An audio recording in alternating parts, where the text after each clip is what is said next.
ನಮ್ಮ ಭಾರತೀಯ ಜನತಾ ಪಕ್ಷ ಏನು ಎಕ್ಸ್‌ಪ್ರೆಸ್ ಕೆನಾಲ್ ಅಥವಾ ಲಿಂಕ್ ಕೆನಾಲ್ ಅಂತ ಇವತ್ತು ನಾವು ಕರಿತೇವೆ, ಈ ಕಾಂಗ್ರೆಸ್ ಸರ್ಕಾರ ಬಂದ ಮೇಲೆ 70ನೇ ಕಿಲೋಮೀಟ್ರಿಂದ ನೇರವಾಗಿ ಕುಣಿಗಲ್ ಮತ್ತು ರಾಮನಗರ ಜಿಲ್ಲೆಗೆ ಹೇಮಾವತಿ ನೀರನ್ನು ತಗೊಂಡೋಗುವಂಥ ಒಂದು ಯೋಜನೆ ಅನುಷ್ಠಾನ ಮಾಡಿದೆ. ಈ ಸರ್ಕಾರ ಬಂದ ತಕ್ಷಣವೇ ಅದು ಅನುಷ್ಠಾನ ಆಯಿತು. ಅವತ್ತಿಂದ ಇಲ್ಲಿವರೆಗೂ ನಾವು ಹೋರಾಟ ಮಾಡ್ಕೊಂಡು ಬಂದಿದ್ದೇವೆ. ನಾವು ಸರ್ಕಾರದ ಗಮನಕ್ಕೂ ಕೂಡ ತಂದಿದ್ದೇವೆ. ಪರಮೇಶ್ವರ್ ಮನೆ ಮುಂದೆನೂ ಕೂಡ ಪ್ರತಿಭಟನೆ ಮಾಡಿದ್ದೇವೆ. ನಿಟ್ಟೂರಿಂದ DC ಆಫೀಸ್ವರೆಗೂ ಪ್ರತಿಭಟನೆ ಮಾಡಿದ್ದೇವೆ, ಪಾದಯಾತ್ರೆ ಮಾಡಿದ್ದೇವೆ. ಅಸೆಂಬ್ಲಿಯಲ್ಲೂ ಕೂಡ ಮಂಡನೆ ಮಾಡಿದ್ದೇವೆ, ಈ ಯೋಜನೆಯನ್ನು ಮಾಡಬಾರ್ದು ಅಂತೇಳಿ. ಖುದ್ದಾಗಿ DK ಶಿವಕುಮಾರ್ ಸಾಹೇಬ್ರಿಗೂ ಕೂಡ ವಿನಂತಿ ಮಾಡಿದ್ದೇವೆ. ಆದರೆ ಇದು ಯಾಕೋ ಸರ್ಕಾರ ಮತ್ತು DK ಶಿವಕುಮಾರ್ ಅವರು ಭಾಳ ಗಟ್ಟಿಯಾಗಿ ಇಟ್ಕೊಂಡಿದ್ದಾರೆ ಇದನ್ನು. ಅಂದರೆ ರಂಗನಾಥ್ ಅವರಿಗೆ ಅನುಕೂಲ ಮಾಡಬೇಕು ಅನ್ನೋದು ಒಂದು ಉದ್ದೇಶದಿಂದ ಅದು ಮಾಡ್ತಿದ್ದಾರೆ. ನಮಗೆ ಕುಣಿಗಲ್ಗೆ ನೀರು ಕೊಡೋದಕ್ಕೆ ಯಾವುದೇ ತಕರಾರಿಲ್ಲ. ಅವರಿಗೆ 3 TMC ನೀರು ಏನು ಕೊಡಬೇಕು, ಹೋದ ವರ್ಷ ಸಂಪೂರ್ಣವಾಗಿ 3 TMC ನೀರು ಕುಣಿಗಲ್ಗೆ ಹೋಗಿದೆ. ಅವ್ರ ಯೋಜನೆ ಅನುಷ್ಠಾನ ಮಾಡ್ಕೊಂಡು ಟೇಲ್ ಎಂಡ್ ಏನಿದೆ ಕುಣಿಗಲ್ದು ಅಲ್ಲಿವರೆಗೂ ನೀರು ತೊಗೊಂಡು ಹೋಗಲಿ. ನಾನು ಆ ತಾಲೂಕವನು, ನನಗೇನು ತಕರಾರಿಲ್ಲ. ತುಮಕೂರು ಜಿಲ್ಲೆ ಜನಕ್ಕೂ ಕುಣಿಗಲ್ಗೆ ನೀರು ಕೊಡೋದಕ್ಕೆ ಏನು ತಕರಾರಿಲ್ಲ. ಕೃಷ್ಣಪ್ಪನಿಗೆ ಆಗಲಿ, ನನಗೆ ಆಗಲಿ, ಗುಬ್ಬಿ ಅವರಿಗೆ ಆಗಲಿ, ಯಾರಿಗೂ ತಕರಾರಿಲ್ಲ. ಆದರೆ ಇಲ್ಲಿ ಒಂದು ಏನಪ್ಪ ಅಂತ ಹೇಳಿದ್ರೆ, ಡೈವರ್ಷನ್, ಮೂಲ ಯೋಜನೆಯನ್ನು ಮೊಟಕುಗೊಳಿಸಿ ನೇರವಾಗಿ ನೀರನ್ನು ತಗೊಂಡು ಹೋಗೋದಕ್ಕೆ ಇಡೀ ಜಿಲ್ಲೆಯಲ್ಲಿ ವಿರೋಧ ಇದೆ. ಮೂಲ ಯೋಜನೆಗೆ ಧಕ್ಕೆ ತಂದು ಡೈವರ್ಷನ್ ಮಾಡೋದಕ್ಕೆ ನಮ್ಮದೆಲ್ಲ ವಿರೋಧ ಇದೆ.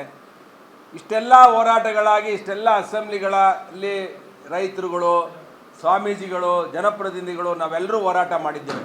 ಇಷ್ಟಾದರೂ ಹಠ ಬಿಡದಲ್ಲೇ ಇದನ್ನು ನಾವು ತಗೊಂಡು ಹೋಗ್ತೀವಿ, ಸರ್ಕಾರ ನಮ್ಮದಿದೆ ಅಂತೇಳಿ ಮೊಂಡು ವಾದವನ್ನು DK ಶಿವಕುಮಾರ್ ಸಾಹೇಬರು ಮಾಡ್ತಾ ಇದ್ದಾರೆ. ನಾನಿವತ್ತು 144 ಸೆಕ್ಷನ್ ಕೂಡ ಜಾರಿ ಮಾಡಿದ್ದಾರೆ ತಹಸೀಲ್ದಾರು. ನಾವು ಇದಕ್ಕೆ ಕಚ್ಚೆನೂ ಕಟ್ಟಲ್ಲ. 144 ಸೆಕ್ಷನ್ನು ಸರ್ಕಾರ ಇದೆ, ಅವ್ರು ಮಾಡ್ಕೊಳ್ತಾರೆ.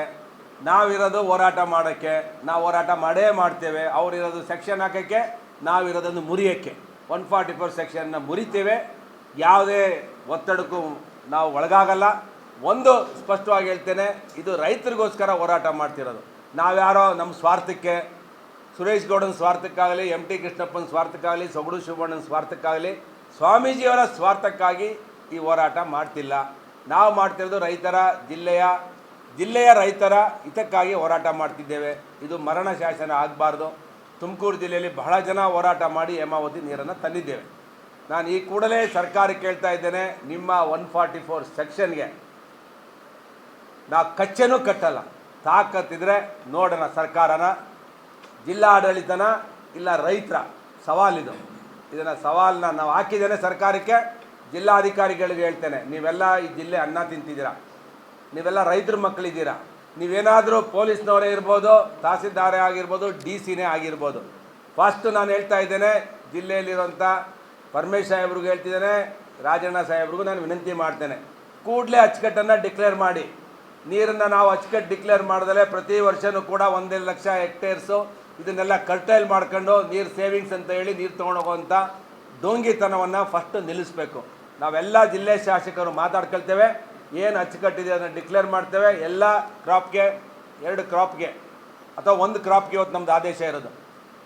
ಆ ಕ್ರಾಪ್ಗೆ ನೀರು ಕೊಡುವಂಥದ್ದನ್ನು ಈ ವರ್ಷದಿಂದ ಇಂಪ್ಲಿಮೆಂಟ್ ಮಾಡುವಂಥ ಕೆಲಸವನ್ನು DC ಅವರು, ಹೇಮಾವತಿಯವರು ಕೂಡಲೇ ಮಾಡಬೇಕು. ಕುಡಿಯೋ ನೀರು ಬಿಟ್ಟು ಬೇರೆ ಕೆರೆಗಳಿಗೆ ತುಂಬಿಸುವಂಥ ನೀರುಗಳನ್ನು ತಕ್ಷಣ ರದ್ದು ಮಾಡಿ ಎಲ್ಲ ಕ್ರಾಪ್ಗೆ ನೀರು ಕೊಡುವಂಥ ಕೆಲಸಗಳನ್ನು ಸರ್ಕಾರ ಮಾಡಬೇಕು ಅಂತೇಳಿ ಈ ಸಂದರ್ಭದಲ್ಲಿ ಆಗ್ರಹ ಮಾಡ್ತೇನೆ.